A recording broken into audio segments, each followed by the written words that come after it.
Hello, everyone. Welcome back. Round one of the NBA draft was last night, and obviously, first we'll talk about the Giannis trade, but then I'll go talk about some of these picks, see how where they landed. Some of these top guys. We'll talk about the Sixers picked LeBaron Filon Jr. The 70 selectors, according to Adam Silver, as he said it. I guess LeBaron's aura was too much for Adam Silver to be able to keep his composure.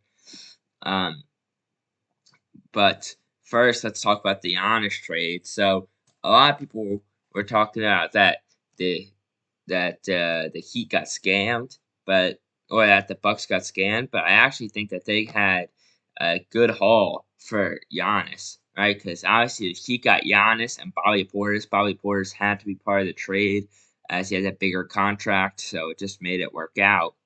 The Bucks got the first round pick swap with the Heat this year, so they got to select earlier. And with that pick, I'm pretty sure they took Braden Burries, um, if I'm not mistaken. Yeah, they took Braden Burries, and so the Heat end up getting Nate.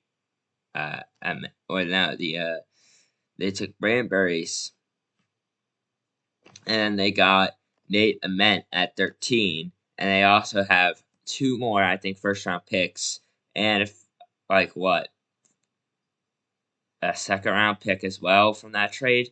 And the players they got Yakunis, the rookie, definitely said that wrong. He's got a really long name. Hami Haquez Jr., really good player, really good as he develops. Khalil Ware, I think Khalil Ware has all star potential someday. And they got Tyler Hero out of that. And then, so I give them actually not a bad grade because, you think about it, you're getting a good guard, you're getting a center, you're getting a younger guy who could develop, and you're getting an already proven power forward as well, proven that he could hang. And obviously, it's hard to win a trade when you're giving up a generational player like Giannis, MVP, Finals MVP, um, and so, but when they want then that type of player doesn't want to play for you, that's about as good as a haul you can get. I mean, we've seen some pretty bad trades. The Luka trade out of nowhere. Luka didn't even request a trade like Giannis did. This Giannis saga has been going on for a year and a half. And they got a better deal, I think, than the Bucks did, or than the Mavs did for Luka. But anyways, let's hop into the NBA draft. The first 30 picks. The first three picks, the Wizards went first and selected AJ Dibansta from BYU. Very predictable. Best player in the draft by far. The memes at the beginning of the season, the tank for Dibansta memes, come true when the Wizards selected him. Second was Darren Peterson from Kentucky, I believe. Yeah, Kentucky. Again, predictable.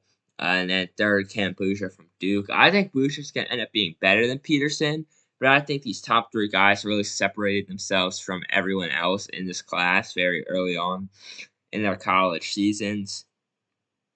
And I just think that all three of them are going to be on the all rookie first team. All three of them are going to be stars. All three of them have MVP potential. I think Boucher will end up being better than Peterson, but I don't know that much about college basketball. So maybe the Jazz made the right pick, but the Jazz are still going to suck regardless. The Grizzlies could actually be something if Ja is actually playing. So who knows about that?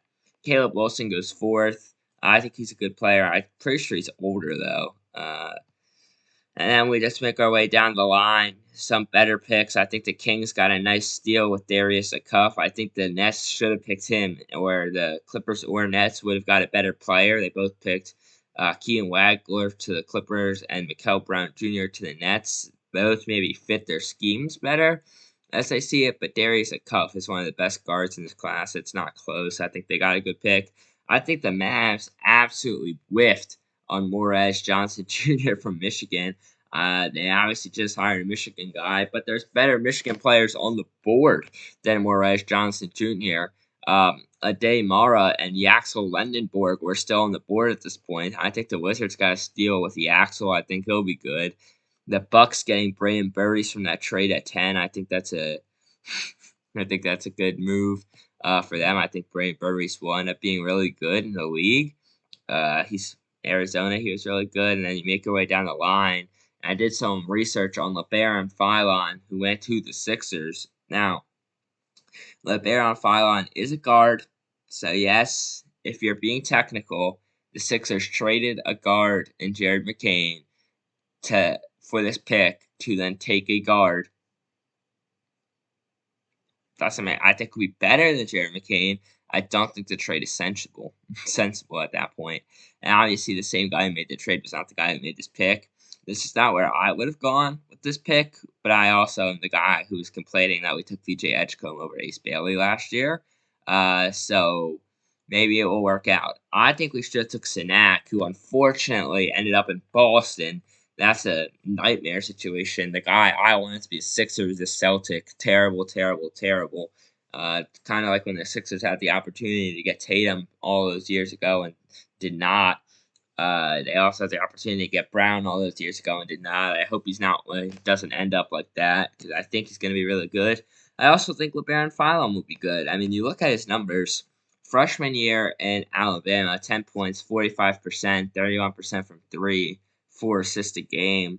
And then he had one of the craziest jumps in basketball, going from 10 points to 22 points, 5 assists, and a 9-figure jump in the 3-point department. I think having a 9-figure jump in shooting, like 31% to 40%, shows a work ethic. That doesn't just happen. It shows that he's dedicated and going to be a good player. He's going to put in the work. And when we have guys already like that in VJ Edgecombe, in Tyrese Maxey already here, they can really improve each other's games. And I think they might run 3-guard lineups at some point this year. I just think when you are looking at the current state of the Sixers, the Joel Embiid Sixers, it's the Tyrese Maxey Sixers now, but the Sixers team with Joel Embiid is still a star. We see that. But we need to factor out 30 games and assume that in the best case scenario, Embiid plays 50 games. There's 32 games left. Who plays those games? That's the question you need to ask. And right now, the answer is Adem Bona, and that is not a good answer. And that is why I wanted them to take Sinak. I think Sinak could be a stretch 5 and cover those minutes when Embiid is inevitably not playing. Adem Bona started in the playoffs for us multiple times this year, and that's unacceptable. I think maybe you can shop in free agency and find something, but you got to find it quick, man, because it feels like we're just that missing piece away. As much as I hate to say that because we haven't even made a conference final in all these years, and we got Maxey, all-star, superstar. We got VJ, all-star. We got Paul George, all-star. Joel Embiid, former MVP of the league. And I don't think LeBaron Philon is a bad pick because I think he makes us deeper, and there we struggled in the playoffs because we had no bench. So I think he might end up being a missing key piece for us. I just don't know if it was the right pick at the moment to make us deeper instead of filling a hole that has been here since, honestly, since I don't even know, maybe Dwight Howard was the last decent backup center for the Sixers. Not wanting to be blinded by nostalgia because he did the Frosties thing for the Sixers. He did their animation. That was back. Yeah, that was back in the before the Chick-fil-A days for the Sixers. That's their new partner, obviously. And that was back in the Wells Fargo Center. Oh man. But I just like because then Paul Reed came in, and Paul Reed was a fun guy. It felt like he could develop, but he never did. And then obviously Bona showing some signs of like he's got good games here and there, but I just don't think he's the answer for a backup center at this level. I think they need to find something else, and if they don't, I don't know what they're gonna do. Again, I think LeBaron Philon's a great player. I think he'll work in a 6-man spot. I think he can take a lot of the pressure off Maxey in late game scenarios. I just don't know if it was the right time to go for a player like that when you traded a player like that for the pick, then just to replace him. Because you think back to the playoffs, it's like, what if we had McCain on that roster, right? So maybe Philon will end up being 10 times better than McCain, and we'll all look like fools. But just to me, and in this moment, doesn't make sense. And thank you guys for watching. Goodbye.